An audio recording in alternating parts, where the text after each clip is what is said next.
आप अगर कपटी हैं, छली हैं, बेईमान हैं, प्रपंच हैं, जैसे भी हैं, झूठ बोलते हैं, निंदा करते हैं, चुगली करते हैं, गलत काम करते हैं, तो भी मेरा निवेदन है शंकर के मंदिर जरूर जाओ, शंकर की कथा में जरूर बैठो। क्यों? एक मंदिर के दरवाजे पर लिखा हुआ था, अगर आपका मन गंदा है तो मंदिर जरूर आना, मंदिर जरूर आना। किसी ने पूछा, गुरुदेव ये मंदिर के दरवाजे पर लिखा है कि मन गंदा है तो मंदिर जरूर जाओ, उसका कारण क्या है? हमने कहा कारण केवल इतना सा है, बच्चा नाली में गिरता है, बच्चा धूल में गिरता है, बच्चा रज में गिरता है, बच्चा कीचड़ में गिरता है, तो पड़ोसी साफ नहीं करता। उस बच्चे को अगर गंदगी हो गई है, बच्चे गंदगी में आ गया, तो उसको कोई पड़ोसी साफ नहीं करेगा, उसको कोई पड़ोसन साफ नहीं करेगी, उसको देवरानी जेठानी साफ नहीं करेगी।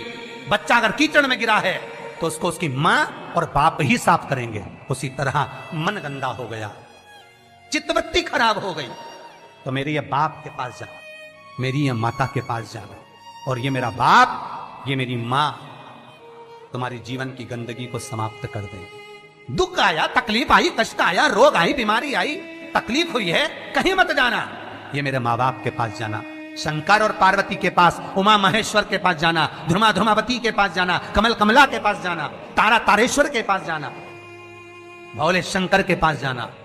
जब मेरा शंभु मिलेगा तो ये सारी गंदगियां मिटा देगा। रोग समाप्त।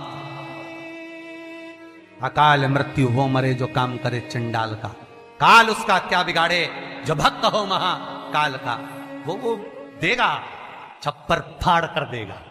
फिर निवेदन करूंगा, जितने कथा करवाए हैं, जितने कथा सुन रहे हैं, और जितने पुण्य स्मरण दान स्मरण आदि कर रहे हैं, लिख कर रखो तारीख कि तुमने जो दान पुण्य करा है, तुमने जो ये 300 वर्ष में पढ़ने वाली इस श्रावण के महीने में तुमने जो कथा सुनी है, अगला श्रावण आए तुम बताना जरूर कि कितना पुण्य मिला है, कितना फल मिला, कितना लाभ हुआ, कितना धन कमाया, कितना वैभव कमाया।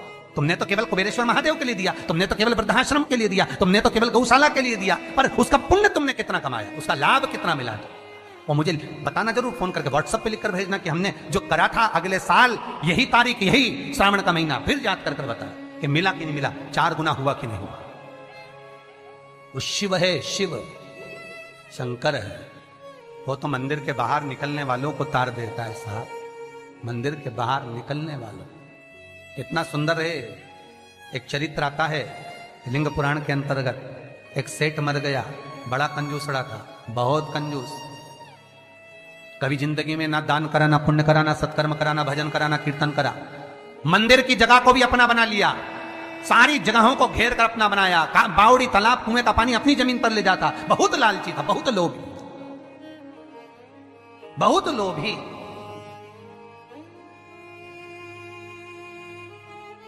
बस उसने अपनी पत्नी से एक बात कही थी कि मैं मरूं तो इतना सा करना, एक इतना सा काम करना कि किसी शंकर के मंदिर के बाहर कचरा पड़ा हो, धूल पड़ी हो, मट्टी पड़ी हो, उसको लाकर मेरे शरीर पर डाल दे, बस, और कुछ मत। पत्नी हमेशा पति से कहती थी तुम कभी दान पुण्य नहीं करे, इस गांव में तुमने कोई अच्छा काम नहीं करा, तुम्हारे शरीर को उठाने वाला तक नहीं मिलेगा, बच्चे हैं नहीं, तुम्हारा अंतिम संस्कार कौन करेगा। पति कहता है बस तुझसे जो कहा वो करना, और कोई दान नहीं, कोई पुण्य नहीं, कोई सत्कर्म नहीं, कुछ भी मत करना। पैसा जोड़ जोड़ के मर गया। इतना सा कह गया, मरूं तो मंदिर के बाहर, शंकर के मंदिर के बाहर की मिट्टी, रज, कचरा शरीर पे डाल देना। कोई गांव के लोग नहीं आए महाराज, पत्नी गई, केवल मिट्टी लाकर शरीर पर डाल दी। लिंग पुराण कहती है भगवान शंकर के गण स्वयं नीचे आए, गांव के लोगों का रूप रख लिया, उसका अर्थी तैयार करे, शिवधाम अर्थात शमशान लेकर गए। तो पत्नी पूछती है तुम कौन हो? गांव के लोग तो आए नहीं, तुम हो कौन? शिव के गण कहते हैं भगवान ये तुम्हारा सेठ है ना, गांव में दान नहीं करता था, बाहर दान करता था, हम बाहर से आए। अच्छा, मेरे पति को शमशान तक ले चलो। ले गए। कहते हैं शंकर के दरवाजे की मात्र रज, मात्र कचरा, मात्र भूमि की मिट्टी शरीर पर पड़ी थी। शंकर शमशान के दरवाजे पर खड़े होकर उसका वेलकम कर रहे थे, स्वागत। कि पूरी जिंदगी भले तूने नरक बाड़े में निकाली, पूरी जिंदगी भले लूटने में निकाल दी, पर अंतिम समय सुधार लिया।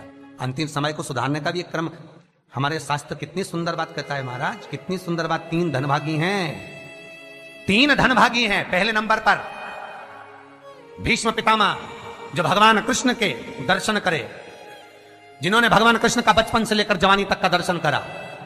दूसरे नंबर पर धनभागी हैं दशरथ जी महाराज, जिन्होंने राम जी के दर्शन करे, राम दशरथ जी के घर में जन्मे। कितने किस्मत वाले होंगे।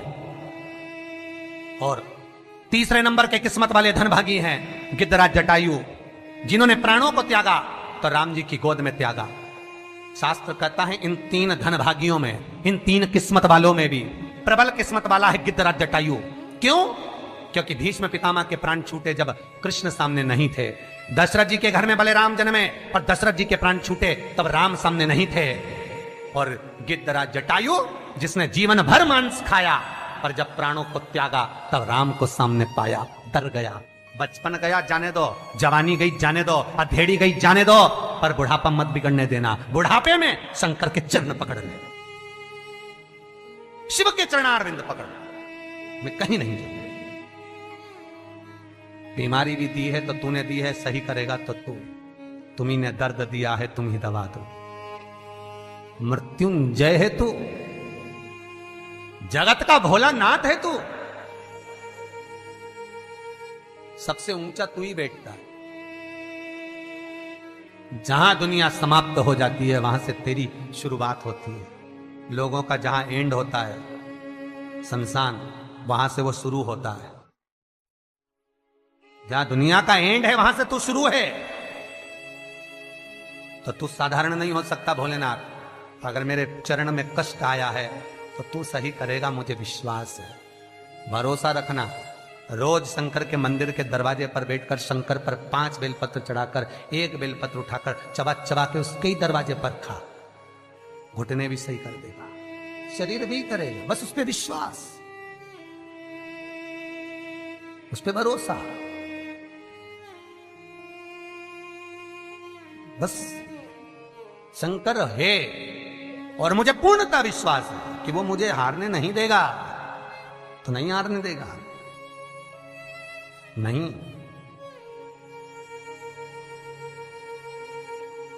वो जीतने का लक्ष्य तत्व शिव ही दे सकता है, दूसरा नहीं। शंकर के सिवा कोई नहीं हो सकता महाराज।